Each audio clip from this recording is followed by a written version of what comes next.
Bismillahirrahmanirrahim. Assalamualaikum warahmatullahi wabarakatuh.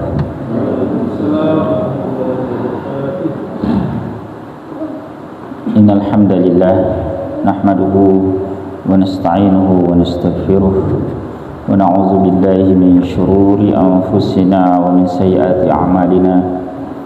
May yahdihillahu fala mudilla lahu wa may yudlilhu fala hadiya lahu.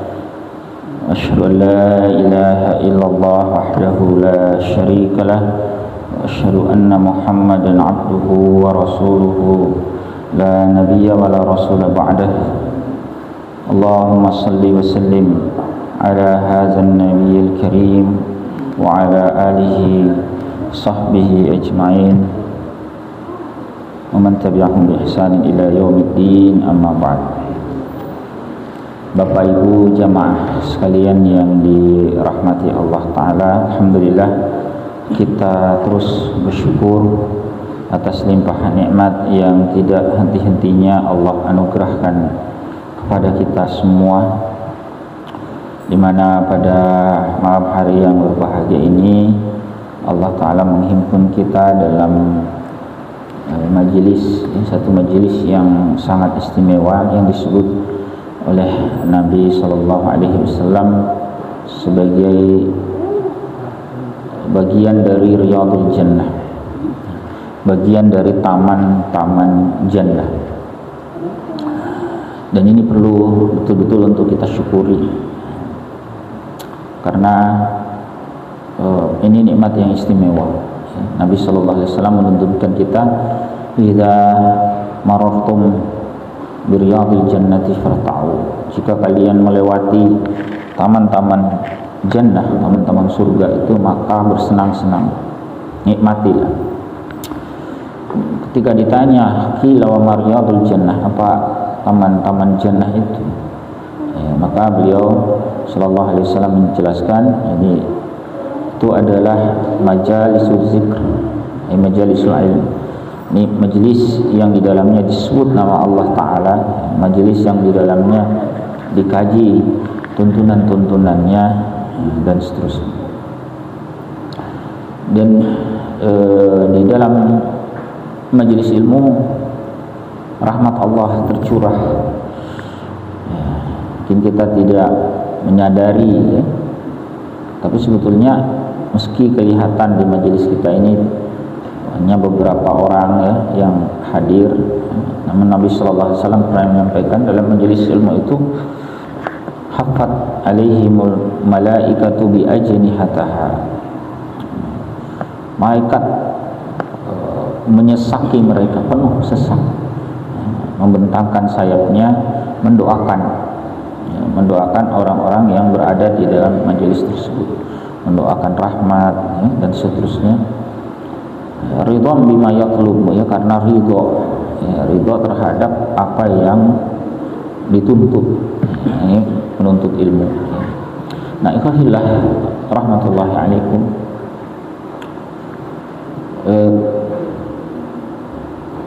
aktivitas mengkaji Islam, mempelajari tuntunan-tuntunan yang Allah berikan kepada kita, ini perkara yang sangat penting, dan mestinya menjadi sesuatu yang melekat dalam kehidupan kita.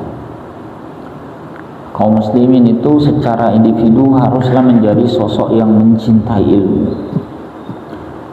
Demikian pula keluarganya pun diarahkan, dibentuk untuk menjadi keluarga yang mencintai ilmu. Karena memang peradaban Islam ini yang kita sangat cintai, yang kita idam-idamkan, itu adalah peradaban yang dibangun di atas ilmu.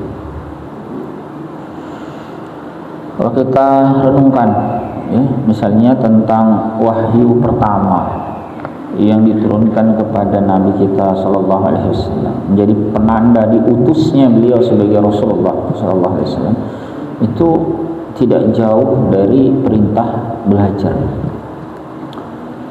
Kita hafal ayat pertama sampai ayat kelima surah Al-Alaq, Iqra bismi rabbikal ladzi khalaq, dan seterusnya. Itu adalah perintah untuk membaca, perintah untuk belajar. Dan belajarnya kaum muslimin ya, itu bukan semata karena pengetahuan, bukan semata memuaskan keinginan atau hasrat intelektual, bukan. Belajarnya kita itu bagian dari tugas kita sebagai hamba Allah Ta'ala. Jadi belajarnya umat Islam itu bagian dari ibadah, ada nilai ruhiyah, spiritual di dalamnya yang sangat kuat. Makanya di ayat itu ya, disebutkan atau dihubungkan perintah membaca atau perintah belajar itu dengan hubungan kita dengan Allah Ta'ala. Iqra bismi rabbikal ladzi khalaq. Ya, bacalah. Ya, dihubungkan dengan Rabb. Ya, jadi bukan sekedar membaca, tapi ada dimensi ruhiyah. Imam At-Tabari rahimahullahu taala dalam tafsir beliau mengatakan, ya, Iqra ya Muhammadu bi dzikri rabbikal ladzi khalaq. Ini bacalah ya wahai Muhammad dengan mengingat Rabb. Ya. Jadi membaca atau belajar dengan mengingat Allah Ta'ala. Jadi belajarnya umat Islam itu sebagai bagian dari din, sebagai bagian dari agama kita. Jadi jangan dikira ya belajar itu perkara duniawi, bukan. Belajar itu bagian dari din kita. Kita jauh-jauh hari, bahkan wahyu pertama yang diturunkan kepada kaum muslimin itu adalah perintah untuk membaca, perintah untuk belajar. Itu jauh sebelum masyarakat sekarang ini mengenal istilah literasi, ya mungkin biasa dengar itu ya. Sekarang ini sedang digalakkan program literasi. Itu jauh sebelum itu kita sudah diperintahkan agar kita menjadi sosok pembelajar. Dan tidak main-main ya, kita ya di dalam ungkapan yang sangat masyhur dalam agama kita disebutkan bahwa talabul ilmi minal mahdi ilal lahdi. Belajar itu, menuntut ilmu itu dari buayan, dari bayi lahir belajar sampai kapan? Ilal lahdi, sampai ke liang lahat.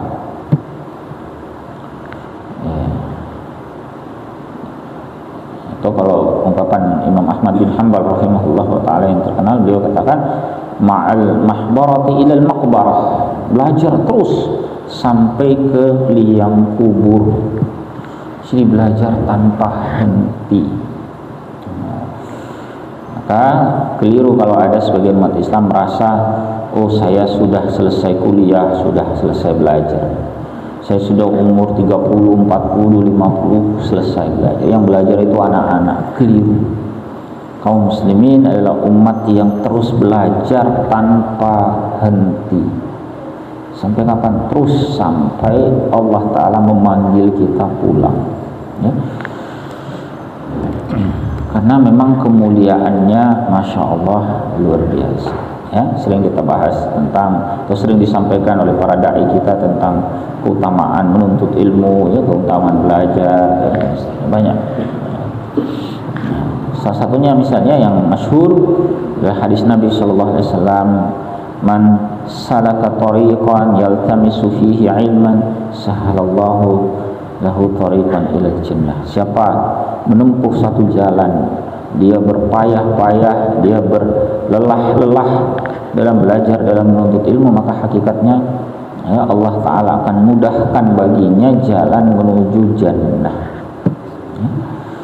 Jadi sekali lagi, bagaimana Nabi SAW itu menuntunkan kita untuk terus belajar, dan itu dikaitkan dengan keimanan, dikaitkan dengan perkara spiritual, rohiyah ya. Belajar itu ternyata memudahkan kita untuk apa?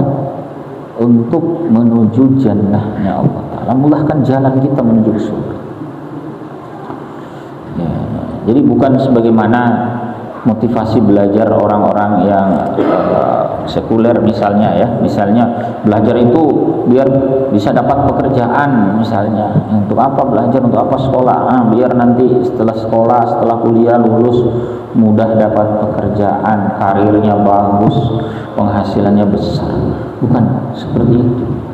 Motivasi kita dalam belajar sebagaimana ditentukan di dalam ajaran Islam. Ya, dalam agama kita, dalam ajaran Islam itu belajar untuk apa?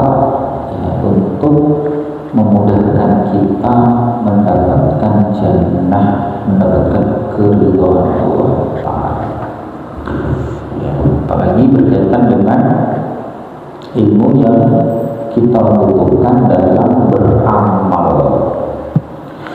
Ya, para ulama menjelaskan ya, di antara ilmu yang hukumnya fardu ain itu adalah ilmu yang kita butuhkan dalam beramal.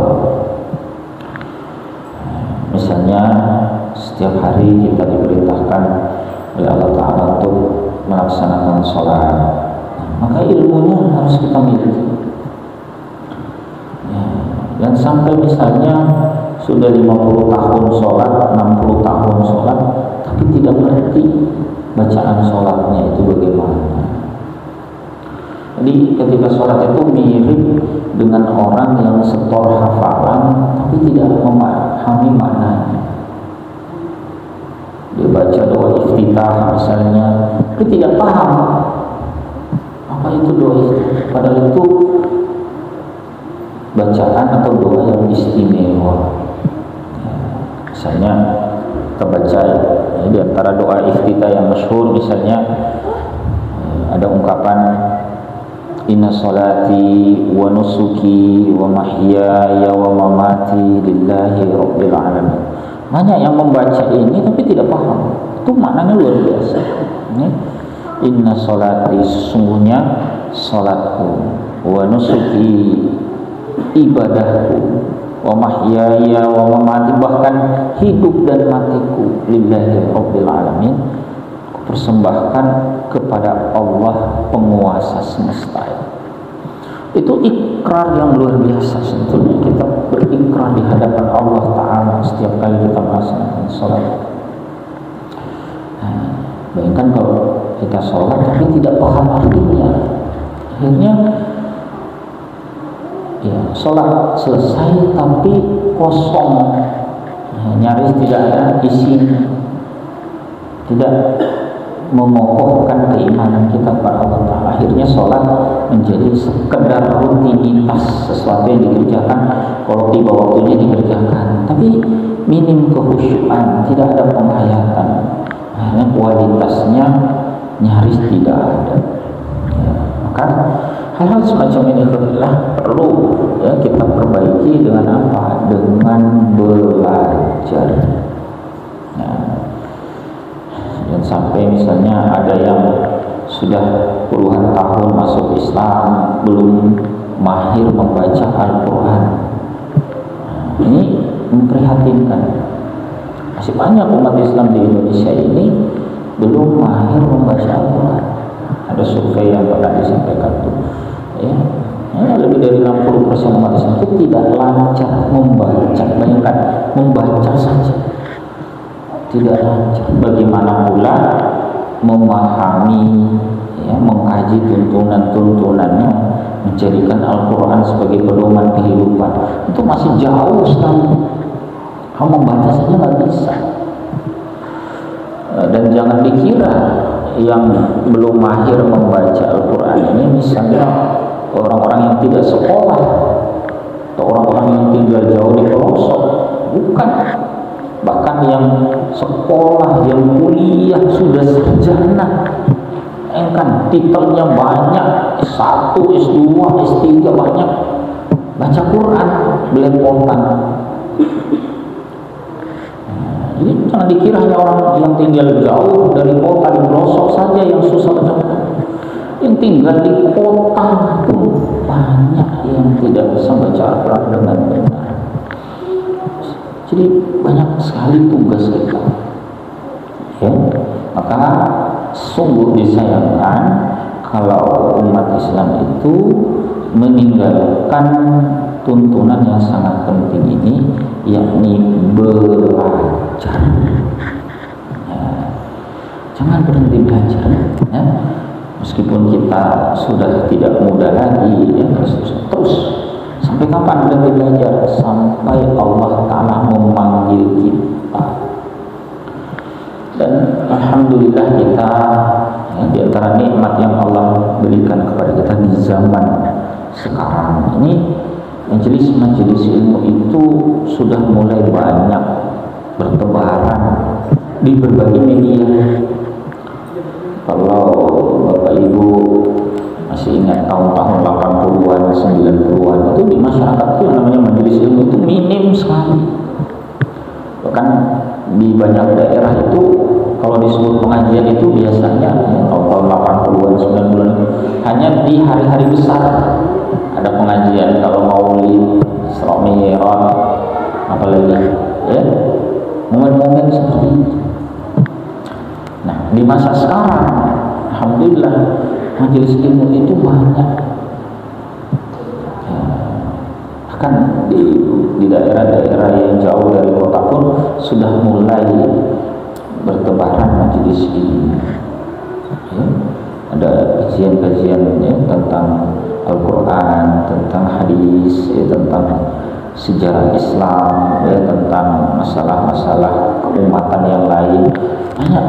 Ya. Bahkan kalaupun di tempat kita minim, kita masih bisa memanfaatkan teknologi sekarang ini, masya Allah. Ya, kita mengakses internet dengan benar, ya, banyak ilmu yang bisa kita dapatkan.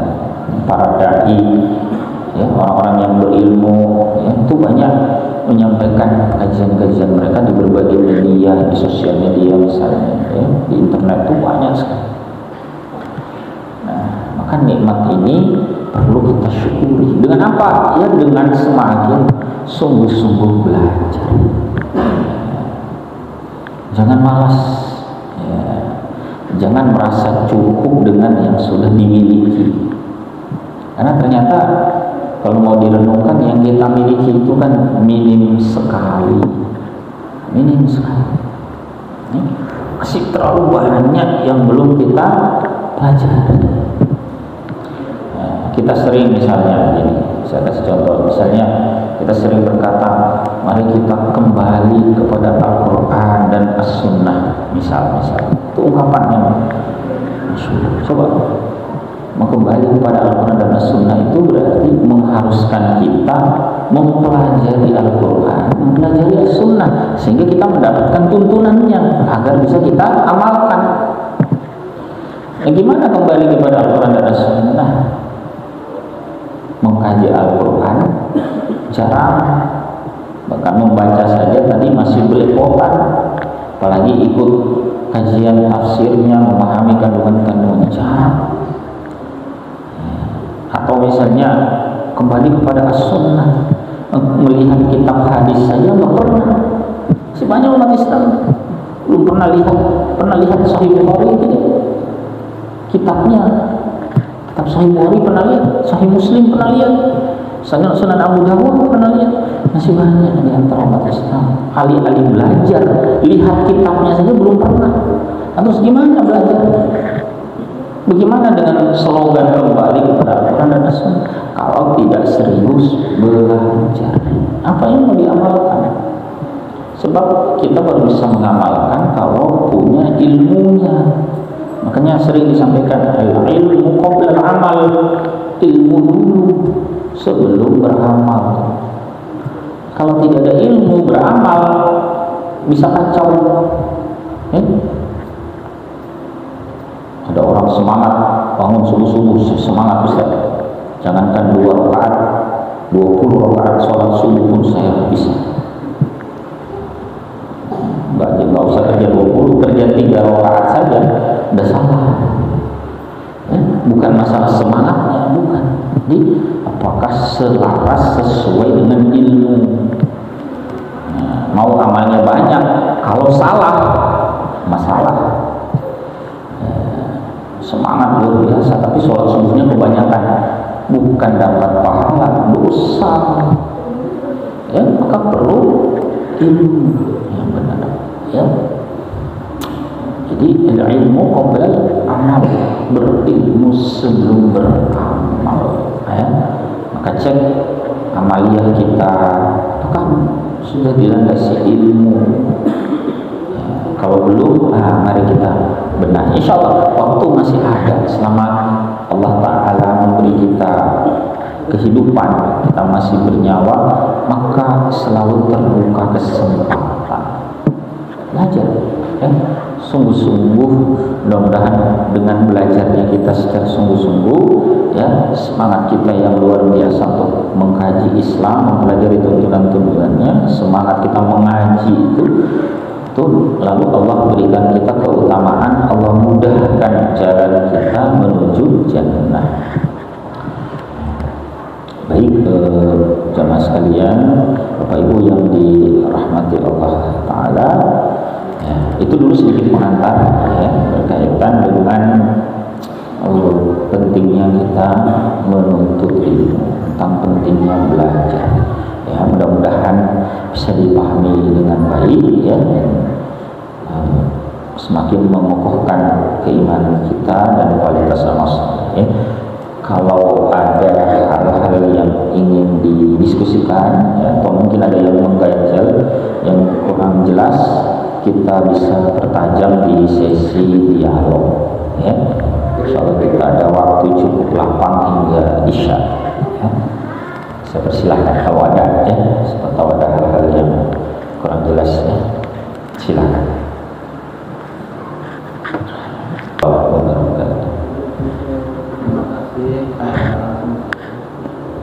Terkait dengan, boleh sambil disebut namanya Pak, sekalian kenalan, tapi saya belum kenal ya.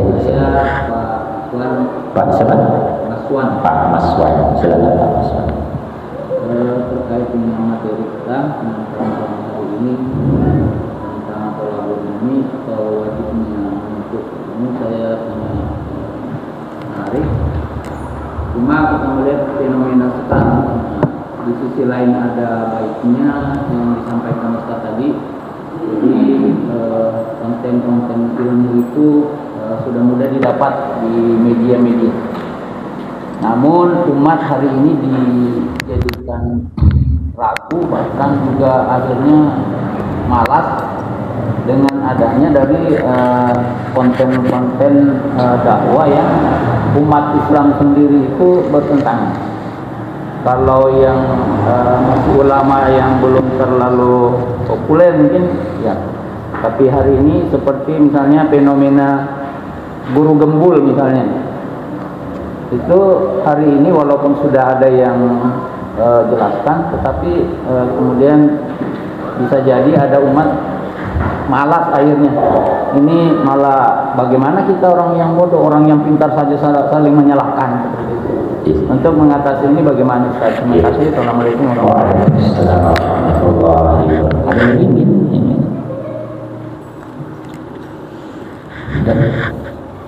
Silakan. Waalaikumsalam warahmatullahi wabarakatuh. Ini ada ibadah tanpa ilmu itu ditolak.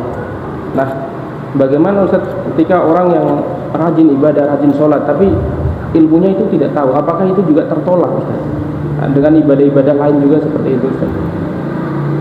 Itu saja Ustaz. Satu lagi kalau masih ada,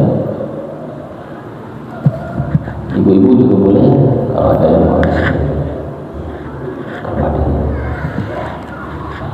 Kalau belum, saya tanggapi dulu ya. Dari dua ini saya tanggapi dulu yang terakhir. Gini, sekali lagi amalan itu wajib didasarkan pada ilmu yang benar.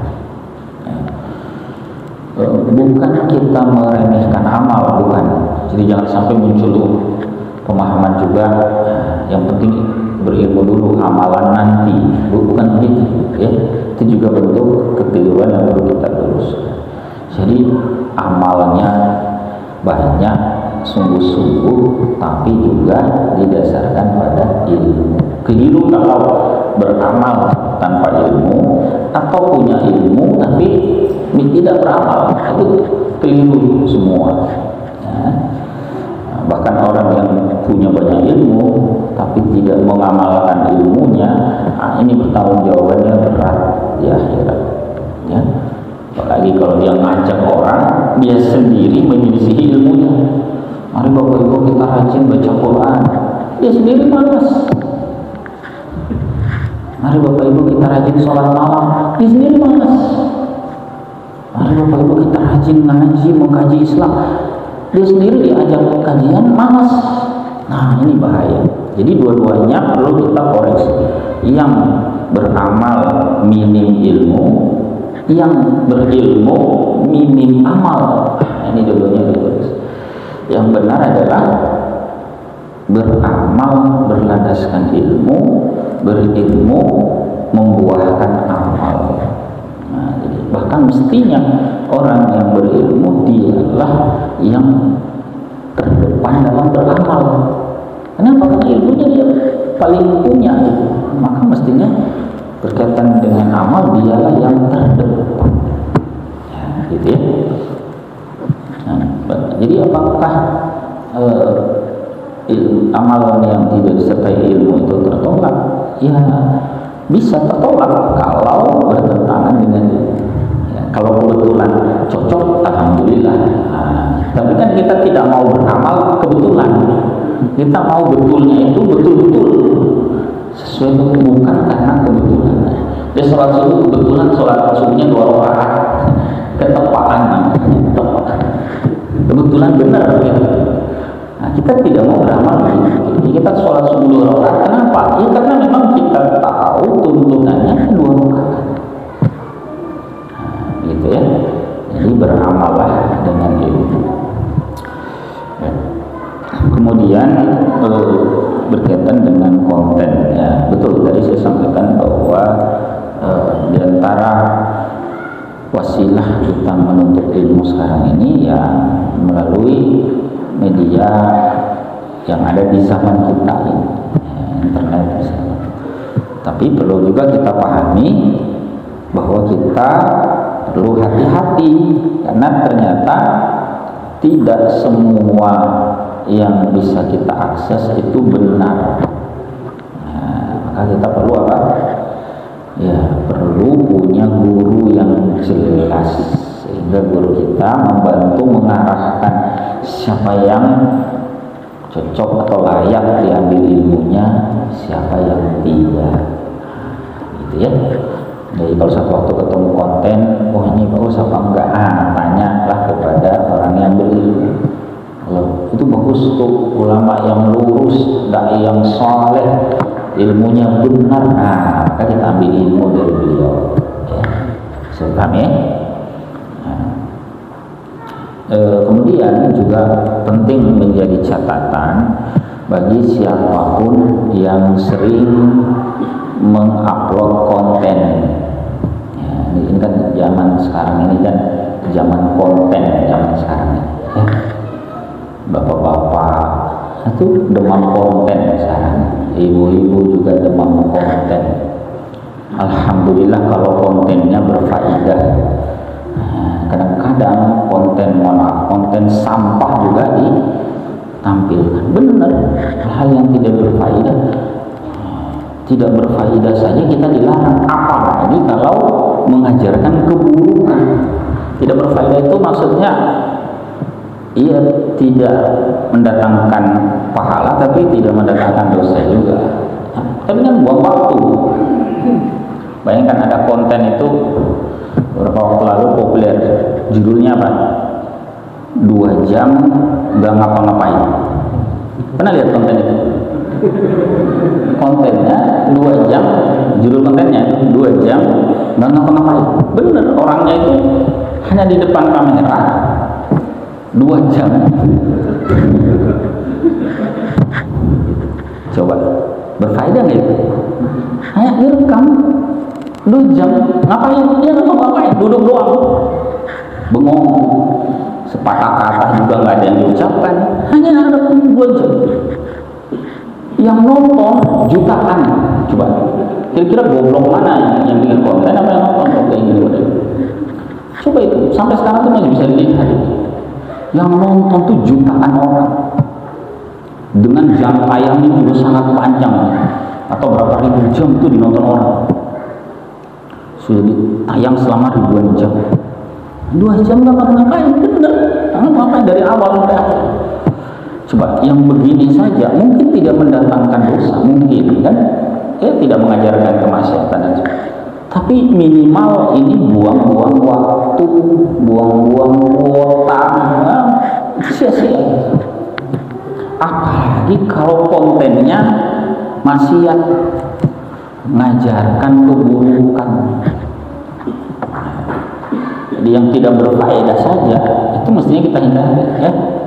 Mohon maaf ini ibu-ibu yang lagi masak di live itu, apa faedahnya orang nonton itu apa? Coba, orang sudah dirugikan waktu, kuotanya orang hilang hanya buat lihat sering-sering apa ini. Ada faedahnya enggak? Masih penting kalau dia ngajar ini tutorial goreng apa, misalnya ikan kembung misalnya. Kembung itu kan ngolahnya susah, enak tapi berbahaya, ada racunnya, atau ada teknik mengolahnya. Begitu itu masih berfaedah. Ini cara mengolah ikan kembung biar tidak keracunan. Kalau hanya goreng tempe, goreng telur, nah, juga tutorial cara minum.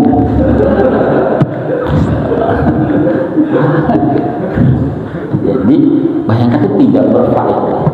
Yang begini saja ini mestinya kita hindari, apalagi yang mengajarkan keburukan. Tutorial ngebobol rekening orang, tutorial membuka HP teman yang dikasih password, hanya ngapain itu? Justru mengajarkan dosa. Hati-hati, mengajarkan kebaikan itu pahalanya besar, mengajarkan dosa keburukannya juga besar. Coba yang kebaikan, Nabi SAW sampaikan, man dalla ala khairin falahu mislu ajri fa'il. Siapa menunjukkan satu kebaikan, ya, maka dia dapat pahala sebesar pahala orang yang mengerjakan. Kita ajarkan orang kebaikan, orang ikuti, dia dapat pahala karena mengamalkan itu, kita juga dapat pahala karena mengajarkan. Nah, dosa juga sama. Siapa menuntunkan dosa? Nah, orang lain ikut. Orang lain dapat dosa mengerjakan, yang mengajarkan juga dapat dosa karena mengajarkan. Dan jangan salah, dosa mengajarkan bisa jadi lebih berat daripada dosa mengerjakan. Kita mungkin ngajarinya sekali, upload doang, satu Ustaz video saya mengajarkan keburukan. Bayangkan, yang nonton ribuan orang, jutaan orang, mereka ngamalkan, ribuan yang ngamalkan, insya Allah. Dalam